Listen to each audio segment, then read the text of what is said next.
Hi everyone, welcome back to my channel. In this video, I will show you how to fix the Surface Pen not working or not responding. The most common issue and the easiest solution for you to fix this issue. You can think it's very stupid, but I see a lot of people that did a very simple mistake is they insert the batteries with wrong direction like this. This one is negative, this one is positive. They put it like this and then they close the lid and then they can't do anything. They can't use the Surface Pen and they ask in many forums that's why I cannot use my Surface Pen, why I can't do anything even I change the batteries. It's very simple that you need to make sure you install the batteries or replace the battery in correct position. The correct way to insert the batteries is this: positive in the first and then the negative at the back, and then you close the top of the pen and then your pen should work normally. If your battery die, you can buy the 4A battery. It's very small battery right here, but it's very common. You can buy very easily in Amazon or any kind of market. Okay, if your battery is completely by, this one is a software solution.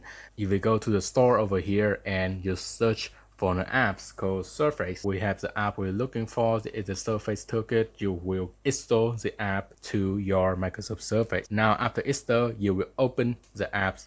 Okay, it's the app interface. You can see some information here. I have a Surface Go with the Windows version, serial number, battery information like design capacity and current capacity, battery cycle. We have a lot of options over here, but the main problem is we need to fix the Microsoft Surface Pen. To fix your Microsoft Surface Pen with software solution, the easiest way I know is to run this Surface Diagnosis. You continue and this app will automatically check for update. To run Diagnostics, it will run all the system scan and it will check drivers and see any problems with your Microsoft Surface. And then after running, you can restart your Surface and your Surface Pen should work normally. Okay, that's all the solutions that I know to fix the Surface Pen not working on Microsoft Surface. If you found a better solution, please let me know in the comments. If my video is helpful, please give me a like and subscribe, and I will see you in my next videos.